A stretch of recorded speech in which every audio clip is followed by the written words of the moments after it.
What is up, guys, and welcome to a new video. This is Chia Loving Bonsai, and this is gonna be my first real educational video, so I'm really looking forward to it.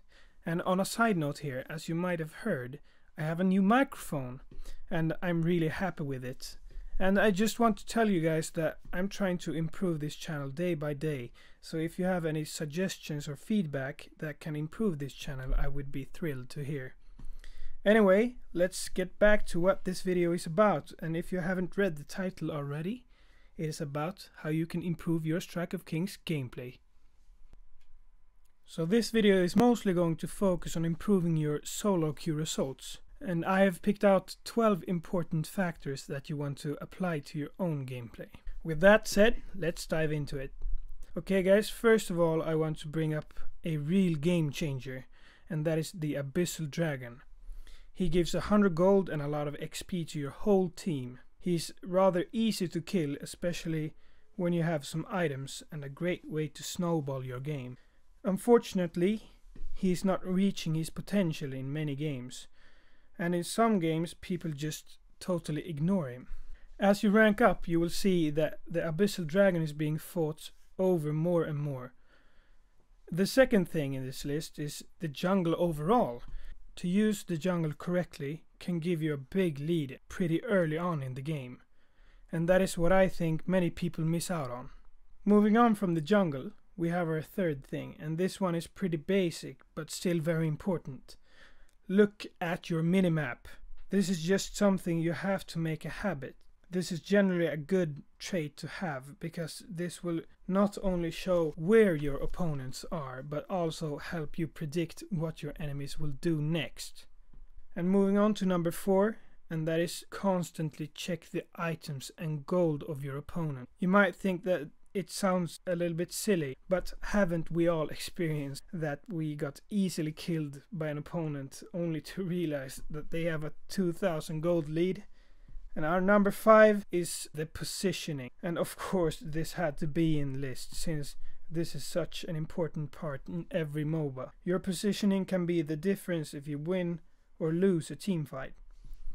A good way to improve your positioning is actually to record your own gameplay, and when you have a bad team fight you can check the replay and see what you could have done differently. And number 6, that is to understand the hero you are playing. His weaknesses, his strengths, and even what his ability does, so you don't miss out on any detail. Like, for example, Valor gets a 25% movement speed buff from his first and second ability, and this is something many new players don't realize when they are playing him. And this directly correlates with our number 7, which is to understand all the playable characters in game.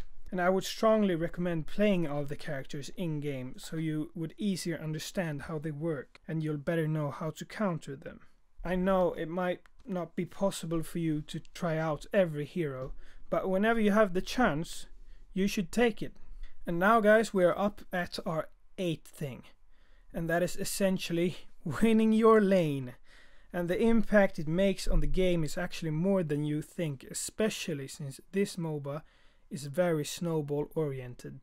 And yeah, everyone is trying to win the lane, and this is mainly about practice, but you can also enhance your gameplay and the chances that you win your lane by trying out different builds and your arcana, playing different heroes, and having special tactics when you play. But if you lose your lane or your buff gets stolen, don't give up. And that's our 9th thing. Don't give up. Only because you lost your lane doesn't mean the game is over.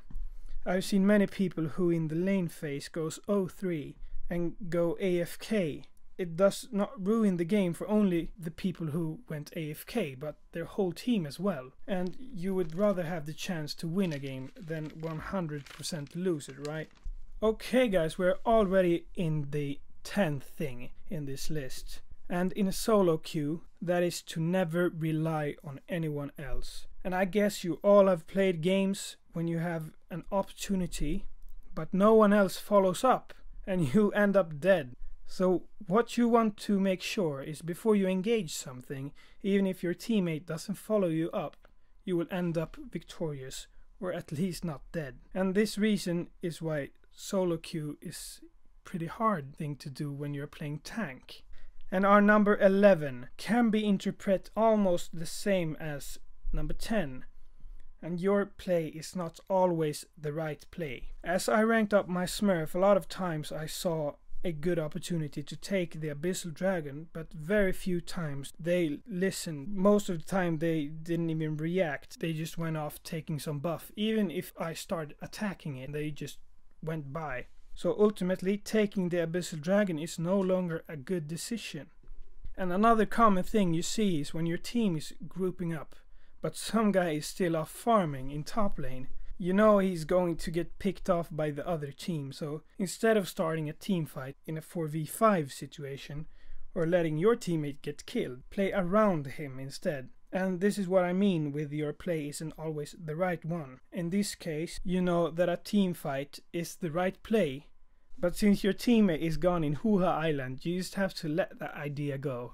Finally, we have reached our number 12, and this is probably the most critical part of how you perform. Yeah, you might have guessed it. Stop blaming others and instead improve your own gameplay. Of course you can't win every game you play, and you are most certainly going to have teammates who will lose you the game. Sometimes you are going to be salty, but raging at others will only make you lose more. And what you should do instead is when you are losing, stop and think, what could I have done differently to win? And that's it for this video. Thank you guys so much for watching. If you think I forgot something, please write in the comments down below. Don't forget to like and subscribe, and I